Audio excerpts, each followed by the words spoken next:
Very good morning to all of you. कैसे हैं बच्चे? आई होप आप लोग आज बहुत अच्छे होंगे और आप लोगों का पढ़ाई बढ़िया चल रहा होगा।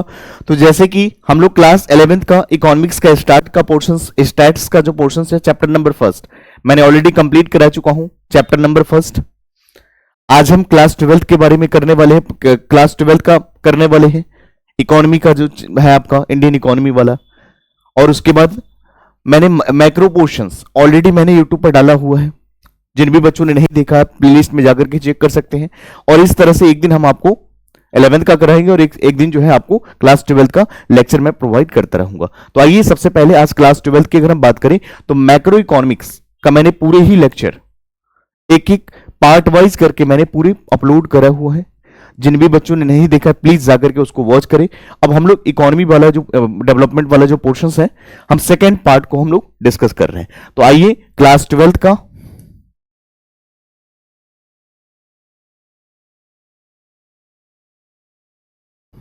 आइए बच्चे, तो यहां पर क्लास 12th की economics chapter number 1 Indian economy on the above of independence. यहां पर Indian economy on the above of independence के बारे में हम लोग पार्ट 1 के अंदर डिस्कस करेंगे। तो जैसे आपका क्लास 11th का अगर एक चैप्टर कंप्लीट होता है उसके नेक्स्ट डे आपको क्लास 12th का मिलेगा वीडियोस। तो इस तरह से 11th और 12th दोनों का ही इस चैनल पे आपको मिलेगा। तो प्लीज इसको सब्सक्राइब कर लीजिएगा और जितना हो सके शेयर कीजिएगा। और नोट्स के लिए डेली बेसिस नोट्स हम वहां पे चैनल के डिस्क्रिप्शन में मैंने लिंक डाला हुआ है टेलीग्राम का। तो जिन भी बच्चों को नोट्स चाहिए तो आप वहां पर जाकर के देख सकते हैं। तो आइए बिना टाइम वेस्ट किए हुए हम लोग स्टार्ट करेंगे। आइए एक बार ओवरव्यू हम लोग लेते हैं बच्चे कि हम लोग क्या क्या कंटेंट इसमें कवर करने वाले हैं। तो आइए सबसे पहले हम लोग बात करेंगे कॉलोनियल इंपैक्ट इकोनॉमी, या फिर कॉलोनियल इंपैक्ट क्या आया एक इकोनॉमी के अंदर, उसके बारे में चर्चा करेंगे। लो इकोनॉमिक डेवलपमेंट का कारण क्या था, इकोनॉमी में डेवलपमेंट बहुत ज्यादा कम क्यों था, ये क्या मेन कारण था, उसके बारे में डिस्कस करेंगे। यहां पर इंडस्ट्रीज डिक्लाइन होने की क्या कारण थी, क्या ऐसी मेन वजह थी जिस वजह से इंडस्ट्रीज डिक्लाइन होते चला गया। और उसके बाद एग्रीकल्चर सेक्टर के अंदर हम बात करेंगे डिस्ट्रेस क्या थी। उसके बाद फॉरेन ट्रेड एक्सप्लोइटेशन क्या था, उसके बारे में चर्चा करेंगे। और उसके बाद स्टेगनेंट जीडीपी ग्रोथ। आइए इन सभी के बारे में, तो आज का क्लास का जो है ये सारे कंटेंट रहने वाले हैं, ये सारे लर्निंग आउटकम्स होंगे। तो आइए एक एक करके हम लोग इसके बारे में जानेंगे। ये पार्ट फर्स्ट रहेगा, पार्ट सेकंड भी है। पहले पार्ट फर्स्ट को हम करेंगे, उसके बाद सेकंड पे हम आएंगे। आइए बच्चे, आइए तो सबसे पहले हम लोग इसके इंट्रोडक्शन के बारे में चर्चा करते हैं कि आखिर मतलब क्या होता है। तो आइए इसके बारे में हम लोग देखते हैं। The Indian economy under British rule. जब हम बात करते हैं इंडियन इकोनॉमी, यहां पर ब्रिटिश रूल की जब हम बात करते हैं तो इंडियन इकोनॉमी के अंदर ही हम बात करते हैं। The Indian economy under British rule was primarily agrarian and stagnant. The colonial government policies, जो कॉलोनी की जो गवर्नमेंट की पॉलिसीज थी, were focus on benefiting Britain rather than the developing of India's economy. India's economy, यहां पर अगर simple word में ये कहूं तो यहां पर ब्रिटिश रूल की जब हम बात करते हैं तो ब्रिटिश रूल जब आई थी हमारे इकोनॉमी के अंदर तो उनका ऑब्जेक्टिव हमारे इकोनॉमी का डेवलपमेंट का नहीं था। उनका ऑब्जेक्टिव सिर्फ और सिर्फ अपना बेनिफिट का था, अपने काम के लिए आए हुए थे। तो यहां पर सिंपल वर्ड में हम ये समझेंगे कि यहां पर हमारे इकोनॉमी का ग्रोथ से उनको मतलब नहीं है, उनकी बेनिफिट होनी चाहिए, उनका इकोनॉमी का बेनिफिट होना चाहिए। The economy Indian economy under British rule was primarily agrarian और stagnant. The colonial government policies were focus, colony की जो गवर्नमेंट की जो पॉलिसीज थी वो फोकस कर रहे थे बेनिफिट ऑफ ब्रिटेन यानी ब्रिटिश रूल को ही फोकस कर रहे थे, rather than developing Indian economy. तो इंडियन इकोनॉमी के डेवलपमेंट में उसका कोई भी ध्यान नहीं था, फोकस नहीं था। फोकस सिर्फ ब्रिटिश रूल का कैसे बेनिफिट हो सकता है उसके बारे में कर रहे थे। आइए एग्जांपल को देखते हैं। The British discourages, British government जो थे यहां पे इंडियन इकोनॉमी को the British discouraged Indian industries, यहां पर इंडिया का जो इंडस्ट्रीज था उन सभी को डिस्करेज कर रहे थे, डिमोटिवेटेड कर रहे थे, उनको डिस्करेज कर रहे थे industries and promote British goods. सिर्फ और सिर्फ अपने गुड्स को प्रमोट किया जा रहा था और इंडिया का जो इंडस्ट्रीज का जो गुड्स था यहां पर इंडियन इंडस्ट्रीज जो था उसको क्या कर रहे थे, डिस्करेज कर रहे थे और प्रमोट कर रहे थे British goods, forcing Indian to rely on agriculture. यहां पर India to rely on agriculture. तो ये चीजें सिचुएशन थी कब, जब हम बात करते हैं यहां पर ब्रिटिश रूल के टाइम पे, अंडर कॉलोनियल रूल के टाइम पे ऐसा हुआ करता था। तो यहां पर जो अगर बात करें इकोनॉमी, जो ब्रिटिश रूल था उनका ऑब्जेक्टिव था कि खुद का बेनिफिट हो, इंडियन इकोनॉमी का ग्रोथ हो या ना हो उससे कोई मतलब नहीं था, अपनी चीजों को प्रमोट कर रहा था। यहां पर इंडियन इकोनॉमी को प्रमोट नहीं कर रहा था। यहां पर लोग ज्यादा डिपेंडेंट थे एग्रीकल्चर पे उस टाइम पे। लोगों के पास कह सकते हैं कि सोर्स ऑफ इनकम का एक ही जरिया लोग जो था वो एग्रीकल्चर पे डिपेंडेंट थे। लोग उतना एजुकेटेड नहीं हुआ करते थे, लिटरेसी नहीं थी उतना ज्यादा। तो आइए इस तरह से ये सारे के सारे ये चीजें हैं, तो इस बात का ध्यान रखेंगे जब भी हम अगर बात करते हैं ब्रिटिश रूल की। तो ब्रिटिश रूल जब आया था तो उसका एक ही मोटो था कि कैसे यहां पर हमारी कॉलोनियल रूल के अंदर कैसे हम ये अपने बेनिफिट ले सकते हैं, या ब्रिटेन का कैसे बेनिफिट हो सकता है, उसके बारे में वो काम कर रहे थे। इट्स ऑल अबाउट कि खुद का ही बेनिफिट्स, उसका प्राइमरी फोकस किस पे था, ब्रिटेन रूल के अंदर ब्रिटेन गवर्नमेंट को सपोर्ट करना। चलिए बच्चे आगे हम लोग बात करेंगे। आइए इस एक्सप्लेनेशन को और बेहतर तरीके से समझते हैं। तो कुछ इसके की कंपोनेंट्स है उस पर हम चर्चा करते हैं। इंस्टीट्यूट ऑफ इन्वेस्टिंग इंडस्ट्रीज और एजुकेशन, यहां पर बजाय कि इन्वेस्ट किया जाए एजुकेशन और इंडस्ट्रीज पे, British rule focus on extracting resources and wealth from India.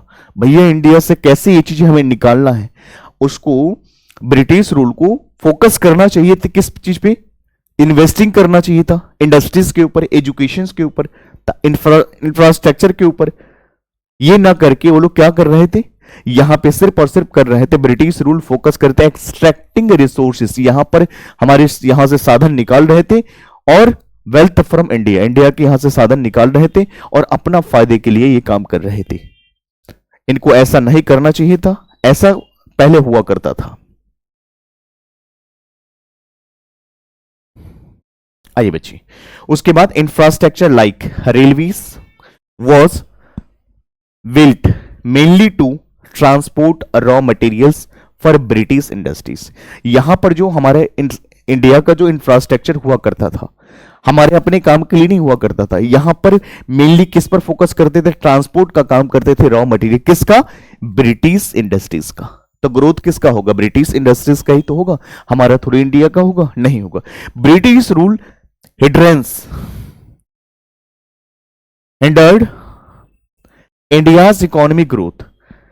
उसके बाद अगर बात करें, India was turn into a supplier of raw materials rather than self sufficient economy. तो यहां पर इंडिया क्या थे, टर्न की as a supplier of raw material. तो इंडिया यहां पर क्या कर रहे थे, सप्लाई कर रहे थे रॉ मटेरियल्स को, rather than self sufficient economy, बजाय कि सेल्फ सफिशिएंट इकोनॉमी की होने के बजाय। तो कुछ की कंपोनेंट्स थे जिसके बेसिस पे आप समझ पाएंगे कि ब्रिटिश रूल जब इंडिया में आया था क्या उसका ऑब्जेक्टिव था। मेनली एक ही ऑब्जेक्टिव था कि इंडियन इकोनॉमी को, इंडियन इंडस्ट्रीज को डिस्करेज करना, अपना बेनिफिट को अपने बेनिफिट के लिए काम करना, यहां पर इंडियन इकोनॉमी को डिस्करेज करना, अपनी चीजों को प्रमोट करना, यही इनका ऑब्जेक्टिव था। चलिए हम लोग आगे बढ़ेंगे। आइए अब हम बात करेंगे लो level of economic development under colonial.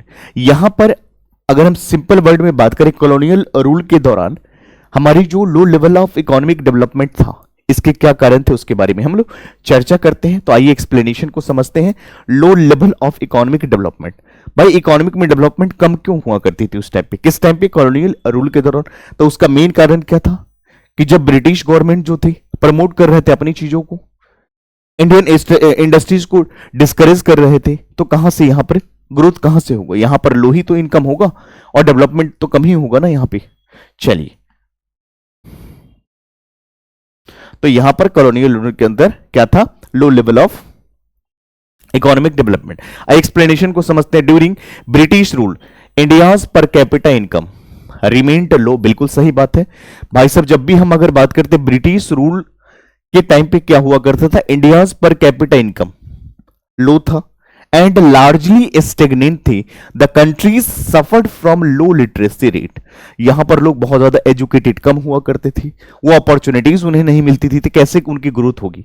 उसके बाद पुअर हेल्थ केयर फैसिलिटीज थी एंड हाई पॉवर्टी लेवल्स था।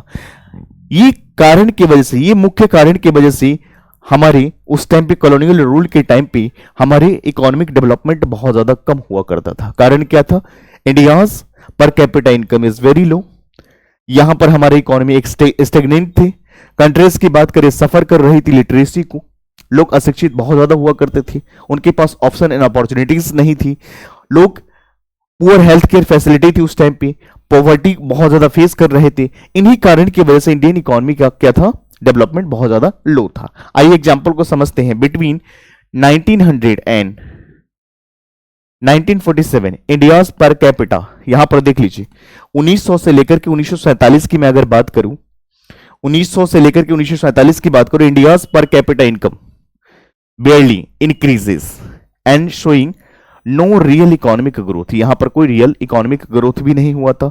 आइए टेकवेज की अगर बात करें, India's remained poor and under developed due to economic exploitation, तो यह भी कारण था।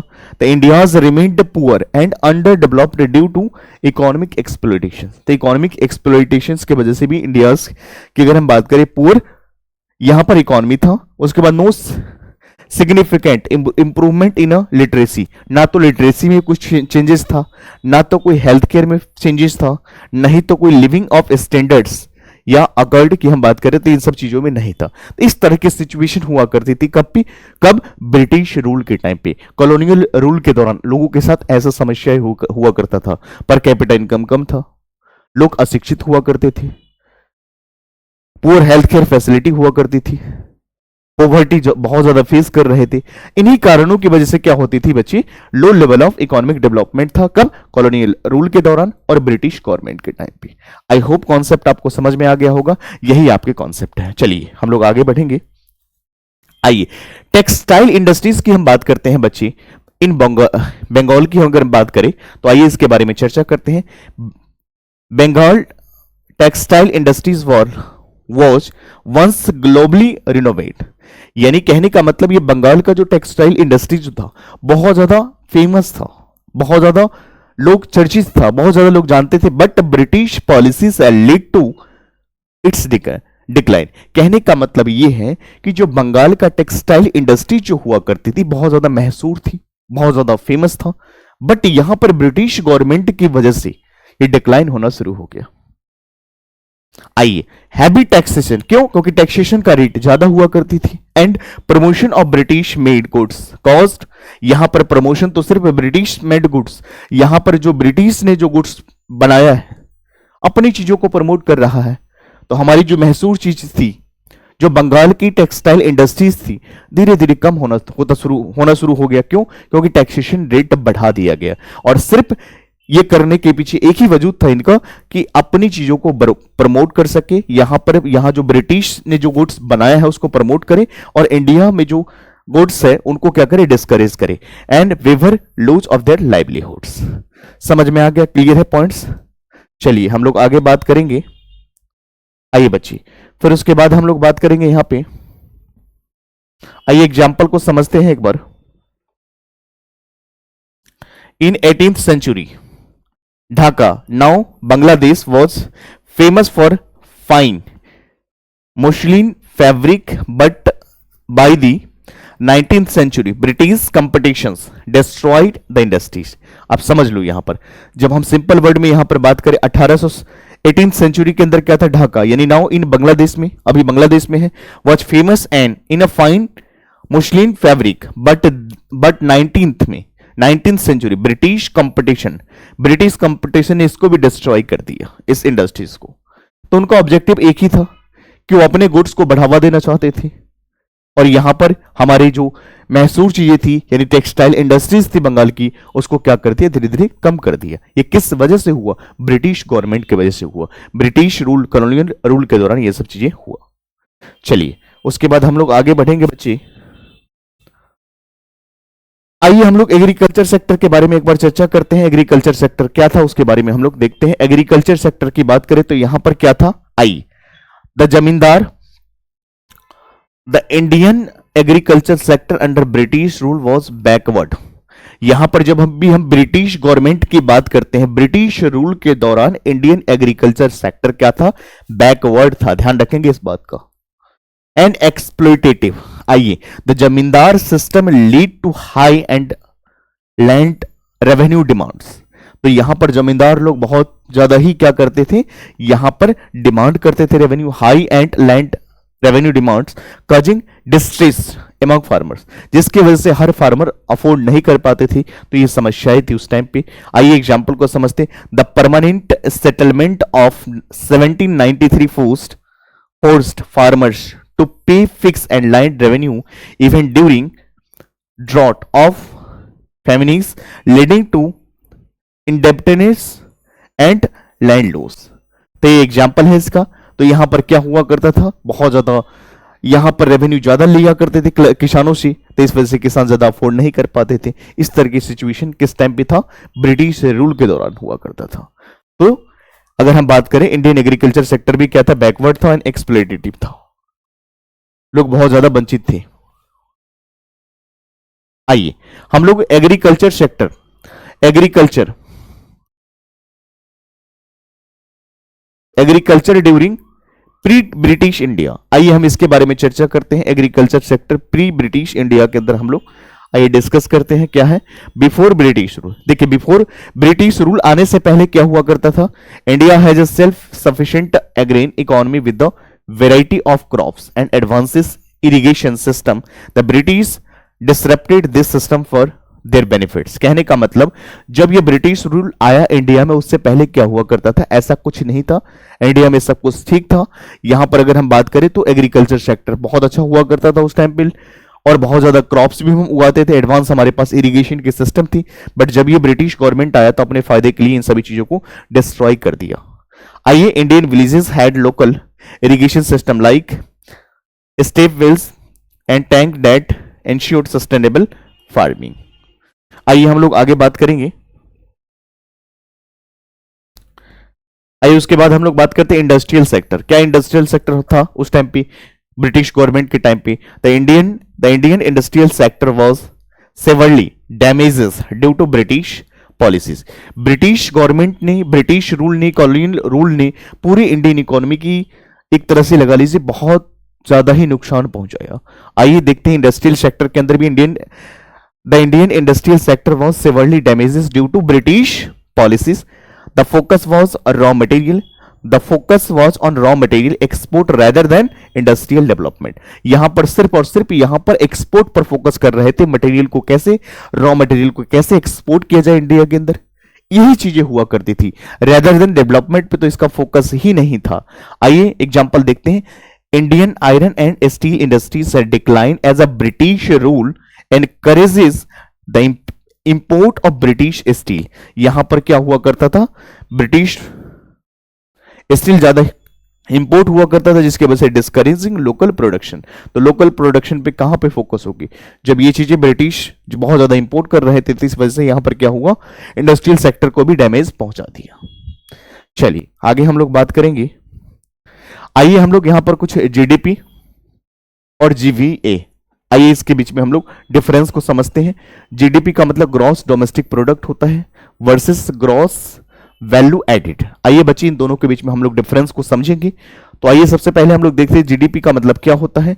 तो ग्रॉस डोमेस्टिक प्रोडक्ट की हम बात करते हैं, जबकि जीवीए का मतलब क्या होता है, ग्रॉस वैल्यू एडिड। सबसे पहले डेफिनेशन की बात करते हैं।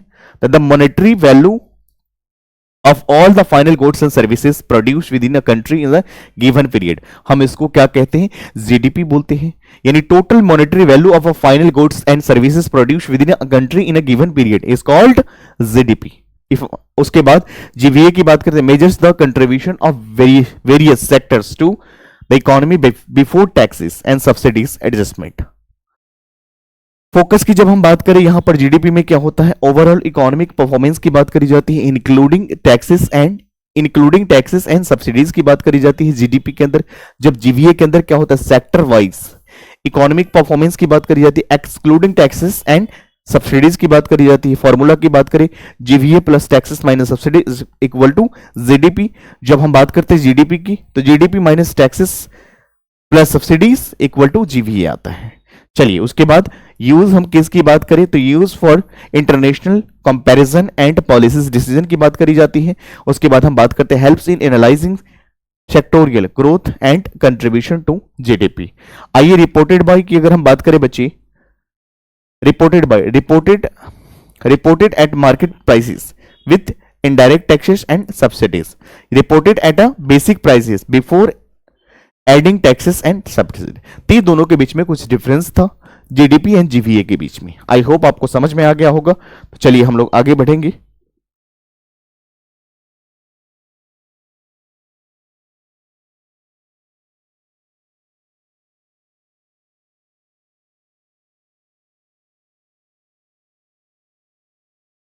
आइए GDP versus GVA during British rule, pre 1947 versus post independence यानी आफ्टर 47। आइए बच्चे हम यहां पर ड्यूरिंग ब्रिटिश रूल की यानी प्री और आफ्टर की हम लोग बात करेंगे, या तो 1947 से पहले या 1900 इंडिपेंडेंस के पोस्ट इंडिपेंडेंस के बाद का क्या था। आइए उसके बाद हम लोग इसको डिफरेंस को समझते हैं। तो सबसे पहले ड्यूरिंग ब्रिटिश रूल और पोस्ट इंडिपेंडेंस क्या था, आइए देखिए। जीडीपी ग्रोथ रेट की अगर बात करें स्टेगनेंट थे, 0.5% टू 1% एनुअली हुआ करता था। जब यहां पर क्या था, पोस्ट इंडिपेंडेंस आफ्टर 1947 की बात करें, STD growth 5 to 7% in later years. जब यहां पर इंडस्ट्रियल शेयर इन जीडीपी की बात करें, less than 10%, limited to the handicrafts and small scale industries की बात करी जाती है। और उसके बाद increase significantly manufacturing and heavy industries develop की बात करी जाती है। जब एग्रीकल्चर शेयर इन जीडीपी की अगर हम बात करें, ओवर 50% मेनली सब्सटेंस फार्मिंग पे फोकस किया गया। जबकि decline the over time around 17 to 20% today with the modernisation. Per capita income की अगर हम बात करें, वेरी लो था। कब, ब्रिटिश रूल के टाइम पे स्टेगनेंट थे, ₹230 एनुअली इन 1947 की बात किया जा रहा है। इंप्रूव्ड स्टेडली यहां पर ओवर 1.5 लाख एनुअली होना शुरू हो गया इन रिसेंट ईयर्स। कब, आफ्टर पोस्ट इंडिपेंडेंस के बाद। ट्रेड बैलेंस की अगर हम बात करें, unfavourable India's exported raw materials and imported expensive goods. यहां पर इंडिया में क्या किया जाता है, एक्सपोर्ट किया जाता था रॉ मटेरियल और इंपोर्ट किया जाता था कौन सा, एक्सपेंसिव गुड्स। जबकि यहां पर डाइवर्सिफाइड हो गया exports, software services and industrial goods. तो ये कुछ दोनों के बीच में डिफरेंस है ड्यूरिंग ब्रिटिश रूल यानी pre 1947 versus post independence after 1947। आइए बच्चे हम लोग बात करते हैं फॉरेन ट्रेड। क्या मतलब होता है फॉरेन ट्रेड, इसके बारे में हम लोग समझते हैं। आप लोग अच्छे से जानते हैं फॉरेन ट्रेड का मतलब व्यापार होता है। फॉरेन का मतलब जो इंडिया के बाहर की हम बात करते हैं यहां पर। तो आइए हम लोग यहां पर देखेंगे कॉलोनियल रूल के टाइम पे क्या था। During colonial rule India became a supplier of raw materials and a consumer of British manufactured goods. The trade policies were unfavorable to Indian industries. तो यहां पर एक सिंपल वर्ड में ये कहें कि कॉलोनियल रूल के टाइम पर India became a supplier of raw material. India उस टाइम क्या हुआ करते थे, रॉ मटेरियल सप्लाई करने वाला होते थे। And consumer of a British manufactured goods, और यहां पर कंज्यूमर होते थे किसका, ब्रिटिश मैन्युफैक्चर गुड्स का। The trade policies were unfavourable, trade की पॉलिसीज ठीक नहीं थी, अनबैलेंस था। उसके बाद एग्जांपल की बात करें, India's exported cotton to Britain, India exported cotton to British but finish textile were imported back at a higher prices. But यहां पर जब हम बात करते हैं, इंडिया एक्सपोर्ट तो कर रही थी कॉटन टू ब्रिटिश, बट यहां पर फिनिश गुड्स जो है, टेक्सटाइल जो है, इंपोर्ट बहुत ज्यादा प्राइजेस पे हमें लेना पड़ रहा था। ये समस्या थी। आइए बच्चे कंक्लूजन को हम आज करते हैं। कंक्लूजन के अंदर हम लोग क्या किए हैं, India's economy remained underdeveloped India's economy remained under developed due to British exploitation, बिल्कुल सही बात है। उसके बाद agriculture and industries suffer due to high taxation and unfair policies, बिल्कुल सही बात है। GDP growth was stagnant and foreign trade only benefits of Britain, बिल्कुल सही बात है। ये कुछ कंक्लूजन था इंडिया। जब हम बात करें ब्रिटिश रूल के दौरान की बात कर रहे हैं, हम वहां पर कॉलोनियल रूल के दौरान की बात कर रहे हैं, तो Indian economies remained under developed due to the British exploitation, बिल्कुल सही बात है। Agriculture and industries suffer due to high taxation and unfair policies. उसके बाद GDP growth was stagnant and foreign trade only benefits of Britain. यही सब तो हुआ करता था उस टाइम पे, ये कुछ समस्याएं थी उस टाइम का। आइए बच्चे, आज की क्लास को अगर मैं रिकेप करूं, पार्ट 1 के अंदर हम लोगों ने क्या समझा, तो सबसे पहले कॉलोनियल रूल के बारे में समझा। Agrarian and stagnant focus of British benefit, बिल्कुल सही बात है। लो इकोनॉमिक ग्रोथ का कारण क्या था, stagnant GDP, high poverty and weak social indications. Textile industry decline होने के कारण क्या था, heavy taxation lead to collapse of the Bengal textile sectors. Agriculture distress की बात करें, high land revenue under the zamindar system exploited farmer. Industrial sector decline होने के कारण British policies ended industrial growth and favoring raw material exports की बात करा था। फॉरेन ट्रेड एक्सप्लॉयटेशन की बात करें, India's exported raw material but dependent on costly British goods, बिल्कुल सही बात है। Stagnant of GDP and GVA का मतलब हम यहां पर डिस्कस ऑलरेडी करा है। Minimal growth, lack of industrialisation and economic imbalances की बात करा। उसके बाद कुछ कंपोनेंट्स की बात करें, British rule drained wealth and weekend industries and left India under developed. तो इस तरह से मैंने पार्ट 1 के अंदर मैंने सारी चीजों को आपको समझाया। आई होप आपको पार्ट 1 समझ में आया होगा, आपने बेहतर तरीके से इस क्लास को एंजॉय करा होगा। बाकी हम लोग मिलते हैं पार्ट 2 के अंदर, यहां तक आप लोग रिवाइज करोगे। बाकी इस क्लास से रिलेटेड कोई भी अगर आपका डाउट्स होता है तो कमेंट सेक्शन में जरूर बताएंगे। मिलते हैं अगले पार्ट में। Thank you so much, take care.